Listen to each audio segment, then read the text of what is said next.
What is the effect of temperature on resistance? Let's visualize the atomic structure of a conductor, say a wire. It consists of free electrons, which are flowing, and fixed protons, which are evenly spaced and stationary. As the conductor is at normal temperature, so the protons are not vibrating and the electrons can run between them freely and rapidly. Thus we can say that the resistance to the flow of electron is low at normal temperature. We know that higher temperature results in increased vibrations of the atoms. Thus, as the conductor heats up, the protons start vibrating and slightly moving out of their position. As their motion becomes erratic, they are more likely to get in the way and disrupt the flow of the electrons, due to which the resistance increases. Thus, we can say that higher the temperature, higher will be the resistance. A prime example of this is when you turn on a light bulb.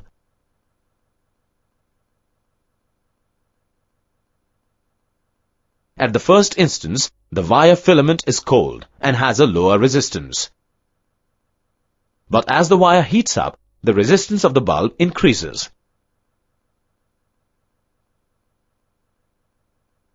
Thus, the resistance of metal conductors increases with increase in temperature. Note that the resistance of semiconductors and insulators typically decreases with increase in temperature. Now let's understand the concept of temperature coefficient of resistance. Consider a metallic conductor of resistance R0 at temperature 0 degrees Celsius. Let its resistance be RT.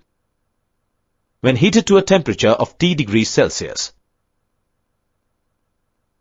the increase in resistance of conductor basically depends upon its initial resistance R0, the rise in temperature, and the nature of the material of conductor.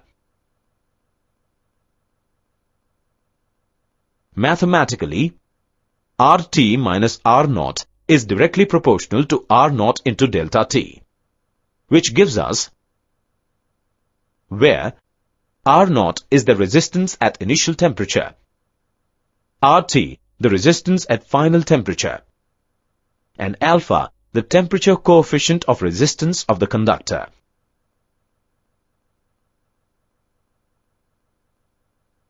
Rearranging the above equation, we get now if we substitute the value of R0 as 1 ohm and T equal to 1 degree Celsius, then thus temperature coefficient of a material may be defined as the increase in resistance per ohm of the original resistance per degree Celsius rise in temperature. Consider the previously derived equation. Rearranging the terms, we get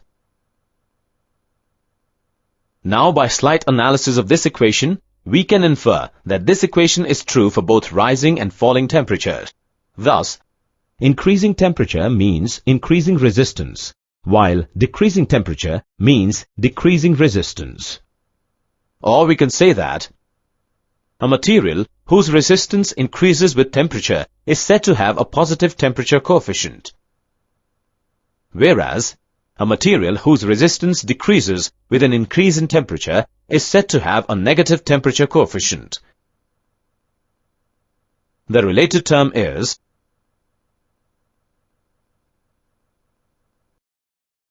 explain resistance. To understand resistance, let's consider a simple physical analogy. Let's suppose that a man is trying to push a box on an inclined plane. We know that the man has to apply a certain force to move the box, as the frictional force is resisting its movement. So we can say that friction is providing resistance to the box's motion. Now let's understand electrical resistance. Consider two different bulbs connected to batteries, providing the same voltage, say V. These bulbs have the same voltage across them. Now we see that bulb 1 has a brighter glow than bulb 2, as the current flowing through them is different. Thus, we can say that bulb 1 has a lower resistance, as it gives a higher current for a given voltage, whereas bulb 2 has a higher resistance, as it gives a smaller current for the same voltage. Hence, resistance is an inherent property of a substance due to which it opposes or restricts the current flow. In electrical circuits, resistance is represented by the symbol. The unit of resistance is ohm, and its symbol is the Greek capital letter omega. It is named after the early 19th century German physicist Georg Simon Ohm. Thus, resistance is a measure of how much an object opposes the passage of electrons or current flow. The resistance of a conductor basically depends upon the material it is made up of and its shape. Now let's take a conductor of length L and cross-sectional area A.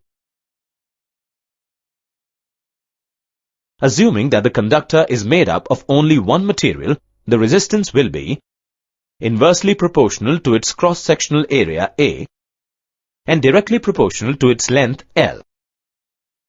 Thus, resistance is directly proportional to L by A. Mathematically, electrical resistance is expressed as R, where R is the resistance of the conductor in ohms, L the length of the conductor in meters, A the cross-sectional area of the conductor in meter square, and rho the resistivity in meter ohm. Note that although resistance is temperature dependent, this formula can be used to calculate the resistance of a wire of given geometry at a given temperature. The related terms are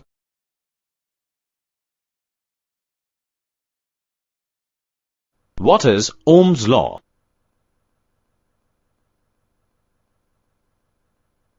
Ohm's law states that at a constant temperature, current flowing through an element is directly proportional to the voltage drop across it. To understand Ohm's law, let's consider an electric bulb and a battery of voltage V connected together by wires. Now, in order to measure the amount of current I flowing through the circuit, let's connect an ammeter. Similarly, in order to measure the voltage drop Vd, let's connect a voltmeter across the bulb. For the bulb at constant temperature, let's plot a graph between the amount of current flowing through it and the voltage drop across it. Now, as we increase the voltage of the battery, we see that the amount of current flowing through the bulb and the voltage drop across it also increase uniformly. The straight line on the graph implies that the current flowing is directly proportional to the voltage drop. Thus, we can say that the bulb follows Ohm's law. Mathematically, Ohm's law is expressed as where I is the current flowing through the element V, the voltage drop across the element, and R, the resistance of the element. Note that the materials which follow Ohm's law are called ohmic material. The related term is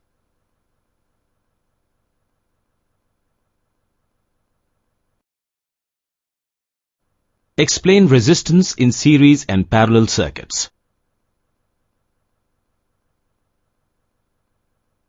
In electrical circuits, resistances can be connected in series or in parallel depending on the application.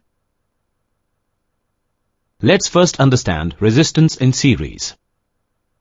Imagine a room with various electrical appliances and a lighted Christmas tree connected to the power supply.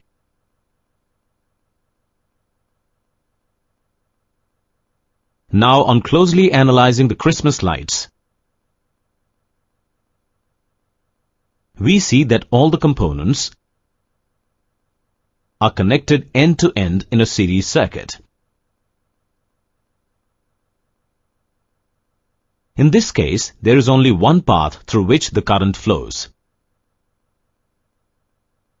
Here, if any of the bulbs burns out, then the entire string of lights stops functioning. As the current stops flowing through the circuit, when resistors are connected in series across the voltage source V, the same current I is passing through each of them. But the voltage across each of them is different depending on their resistances.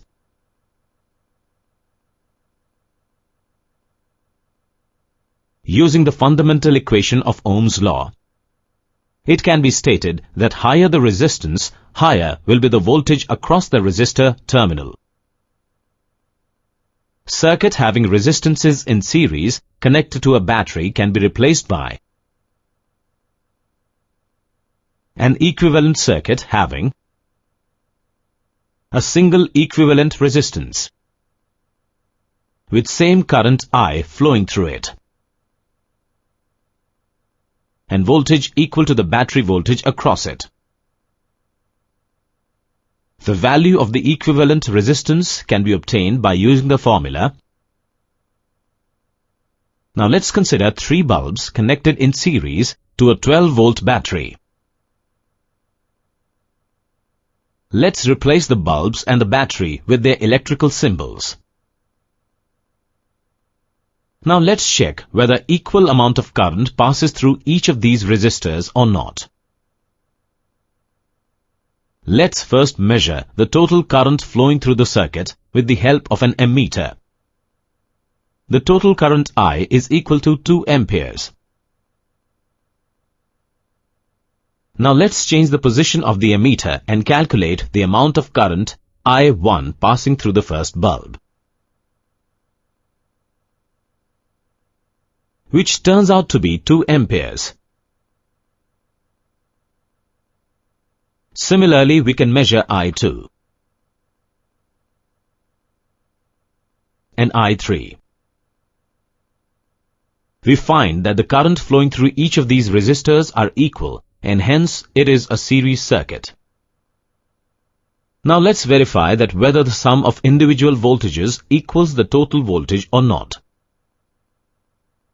First, connect the voltmeter such that it measures the total voltage V across the circuit. Voltage reading is 12 volts. Similarly, we find the voltmeter reading V1 equal to 2 volts, V2 equal to 4 volts, and V3 equal to 6 volts. On adding these individual voltages, we find that it is equal to the total voltage. Thus, resistances are in series if equal current passes through every individual resistor when connected to a power supply. The total resistance of the resistors in series is equal to the sum of individual resistances. Now let's understand resistance in parallel. Imagine the same room with electrical appliances and Christmas lights connected to the power supply. Here we can see that parallel circuits branch from the mains to different electrical appliances, and the current branches out and flows through them. This type of circuit is called a parallel circuit. Now, let's take 3 bulbs and connect them parallelly with the switch being open initially. As soon as the switch is closed, the current starts flowing in every branch. In this case, even if one of the bulb burns out, the rest of the bulbs continue to glow. So even when the circuit for top branch is broken, the current continues to flow in rest of the 2 branches. Therefore, if we turn off the Christmas lights, the rest of the appliances keep on working. When resistors are connected in parallel across the voltage source V, the current passing through them is different, but the voltage across each resistor is identical.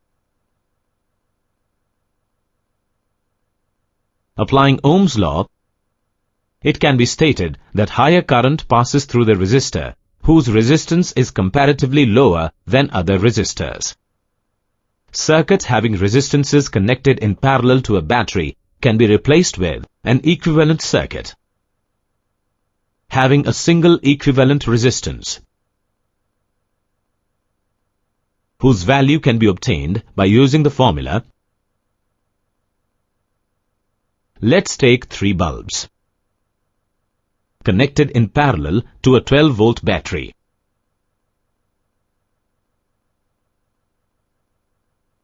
Let's replace the bulbs and the battery with their respective electrical symbols to check whether the total current in a parallel circuit is equal to the sum of the currents in individual branches. First, let's connect an ammeter such that it measures the total current I flowing through the circuit, which comes out to be 22 amperes. Similarly, we find the ammeter reading I1 as 2 amperes, I2 as 6 amperes, and I3 as 4 amperes. On adding these individual currents, we find that it's equal to the total current. Now let's verify that whether the voltage across each resistor is equal or not. First, let's connect a voltmeter such that it measures total voltage V across the circuit, which is 12 volts. Similarly, we find the voltmeter reading V1 as 12 volts, V2 as 12 volts, and V3 as 12 volts, which are equal to the total voltage across the circuit.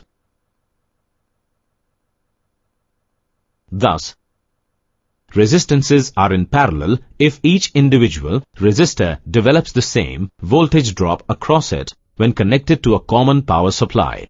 The total resistance of the resistors in parallel is equal to the reciprocal of the sum of the reciprocals of individual resistances.